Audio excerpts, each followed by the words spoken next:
గన్నవరం నియోజకవర్గం గన్నవరం మండలంలో మరి ఏర్పాటు చేసిన వైఎస్ఆర్ కాంగ్రెస్ పార్టీ యొక్క సమావేశం.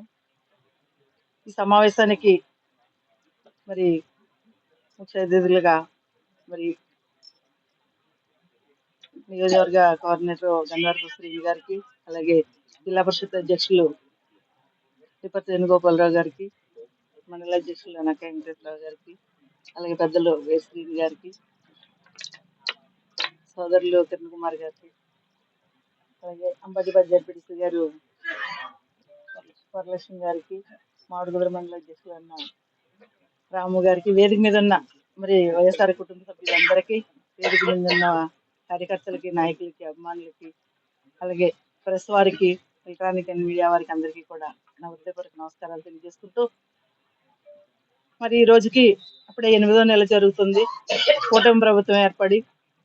మరి గతంలో వారు హామీలు ఇచ్చి, సూపర్ 6 అనే హామీలు ఇచ్చి మరి ప్రజల దగ్గరికి వెళ్ళి మరి ప్రజల్ని నమ్మించి ఈ రోజున మోసం చేసిన పరిస్థితి.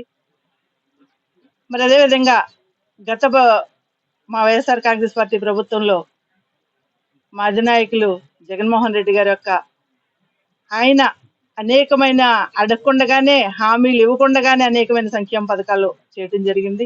మరి ముఖ్యంగా విద్యార్థుల కోసం మరి అమ్మఒడిని పెట్టి వారికి విద్యను అందుబాటులో తీసుకొచ్చి స్కూళ్ళు కూడా అనేక మోడల్గా తయారు చేసి, ఇక్కడ సిటీల్లో ఉండే స్కూల్లో ఉన్నాయి గవర్నమెంట్ స్కూల్ చూస్తుంటే, అలాగా విద్య మరి దగ్గర చేసి మరి చేయటం జరిగింది గతంలోను.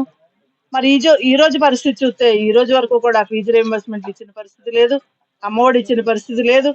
విద్యార్థులు అనేకమైన ఇబ్బందులు పడుతున్న పరిస్థితులు ఈ రోజున కనిపిస్తుంది. పేదవాళ్ళు వాళ్ళ పిల్లల్ని ఎలా చదివించుకోవాలి ఏంటనే పరిస్థితిలో ఈ రోజుని కూటమి ప్రభుత్వం నడుస్తుంది. కాబట్టి గతంలో మరి విద్యుత్ మీద మేము ధర్నాలు చేయడం జరిగింది, అలాగే రైతుల కోసం చేయటం జరిగింది. మరి ఇవన్నీ కూడా అంటే ప్రభుత్వానికి తెలియపరచడం, మేము ఉద్యమం చేయటం అంటే ప్రజల పక్షాన్ని నిలబడి ఉద్యమాలు చేసి వారు చేస్తున్న మరి ఇచ్చిన హామీని నెరవేర్చట్లేదని సరిదిద్దుకోవడం కోసం మేము ప్రజల పక్షాన్ని నిలబడటం జరుగుతుంది. మరి ఈ రోజున కూడా మళ్ళా 5వ తారీఖున చేయటానికి కూడా మరి ఆల్రెడీ మరి మా వైఎస్ఆర్ కాంగ్రెస్ పార్టీ తరఫున అధినాయకుల యొక్క సంకేతాల మేరకు మరి 5వ తారీఖున కూడా ఈ ఫీజు రీయింబర్స్మెంట్ ఉద్యమం చేయడానికి మేము సిద్ధంగా ఉన్నాము. మరి ఇవన్నీ ప్రజలు తెలుసుకుంటున్నారు, ఇచ్చిన హామీలన్నీ కూడా ఏ విధంగా పక్కదారిపోతున్నాయో అనేది. మరి ఇసుక కోసం అయితే చెప్పక్కర్లేదు, మీరందరూ చూస్తున్నారు ఏ విధంగా జరుగుతుంది ఏంటనేది ప్రజలందరికీ తెలుసు, మరి మీడియా మిత్రులకు కూడా తెలుసు. మీరు అనేక పేపర్లో కూడా రావటం జరిగింది, టీవీల్లో రావటం జరిగింది, అయినా కూడా ఎక్కడా కూడా తప్పుని సరిదిద్దుకునే పరిస్థితి కనిపించట్లేదు.